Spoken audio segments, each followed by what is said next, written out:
হিসাবে জান্নাত পেতে চাইলে একটি আমল করুন।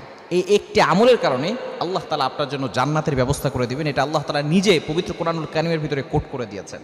আমরা অনেকে অনেক আমল করি জান্নাতে যাওয়ার জন্য। জান্নাতে যাওয়া কিন্তু আল্লাহ তাআলা সহজ করে দিয়েছেন। তবে আমরা জান্নাতে যাওয়াটাকে কঠিন বানিয়ে নিয়েছি, জাহান্নাম যাওয়া সহজ করে নিয়েছি। জান্নাতে যেতে হলে কিন্তু আপনার টাকা পয়সার প্রয়োজন নাই। ফর এক্সাম্পল, আপনি জোহরের নামাজ পড়তে যাবেন, আপনি কি নামাজ পড়তে গেলে 50 টাকা জরিমানা দিতে হবে মসজিদের সভাপতি সাহেবকে, নাকি বিনা টাকায় আপনি যেমন নামাজ পড়তে পারবেন? কিন্তু সিনেমা হলে যেতে টাকা লাগে কি লাগে না? ওয়াইফাই বিল, গ্যাসের বিল, তারপরে ডিশের বিল, এরপরে হারাম কাজ করার জন্য, মদ খাওয়ার জন্য, প্রেমিকাকে নিয়ে ঘুরতে যাওয়ার জন্য টাকা লাগে কি লাগে না? মুসলমান ফ্রিতে মসজিদে ঢুকে জান্নাতে যেতে চায় না, তবে টাকা দিয়ে জাহান্নামে যেতে চায়। এটা হচ্ছে মুসলমানদের স্বভাব। আল্লাহ তাআলা জান্নাতটাকে সহজ করে দিয়েছেন। সুতরাং একটি আমলের মাধ্যমে আল্লাহ তাআলা বিনা হিসেবে আপনার জন্য জান্নাতের ব্যবস্থা করবেন। সেটা হচ্ছে বিপদ আপদ আসলে আপনি ধৈর্য ধারণ করবেন। যারা সবর করে, এই সবর মানুষদের গুনাহ খাতাগুলো ক্ষমা করে দেয় এবং তার মর্যাদা বাড়িয়ে দেয়। আল্লাহ তাআলা তার জন্য জান্নাতের ব্যবস্থা করে দেন।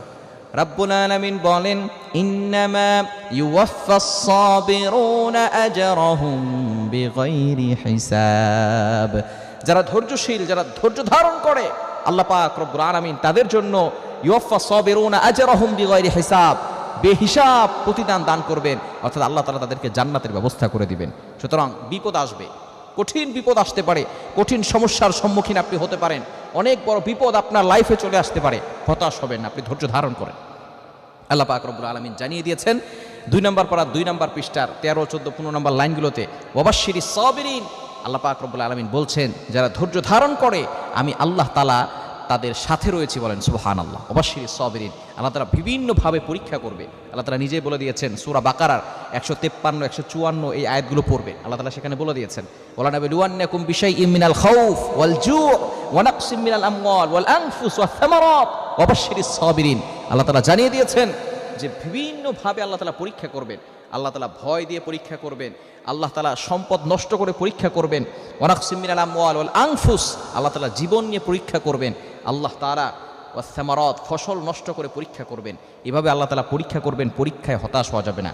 যত নবী রাসূল দুনিয়াতে এসেছেন, সমস্ত নবী রাসূলদেরকে আল্লাহ তাআলা পরীক্ষা নিয়েছেন। ইব্রাহিম আলাইহিস সালামকে আল্লাহ তাআলা পরীক্ষা নিয়েছেন। এরপরে আল্লাহ পাক রব্বুল আলামিন আমাদের নবী, সর্বশ্রেষ্ঠ নবী এবং সর্বমর্যাদা সবচেয়ে বেশি যেই নবী, সেই নবী হচ্ছেন আমাদের নবী। আমাদের নবীকেও আল্লাহ তাআলা পরীক্ষা নিয়েছেন।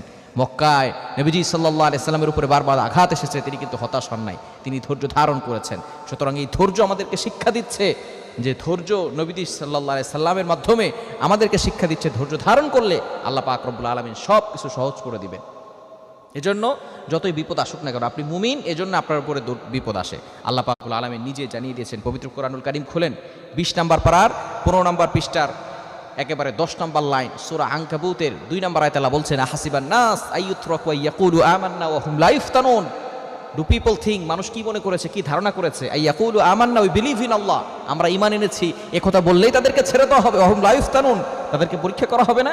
অবশ্যই পরীক্ষা করা হবে, পরীক্ষা আসবে, তবে আপনি ধৈর্য ধারণ করবেন। ধৈর্য ধারণ করলে আল্লাহ তাআলা গুনাহ মাফ করে দিবে এবং মর্যাদা বৃদ্ধি করে দিবেন এবং আল্লাহ পাক রব্বুল আলামিন জান্নাতের ব্যবস্থা করে দিবেন। এই একটি আমল আপনি সবসময় আপনার ভিতরে ফিট করার চেষ্টা করবেন। আল্লাহ তাআলা আমাদের সকলকে আমল করার তৌফিক দান করেন।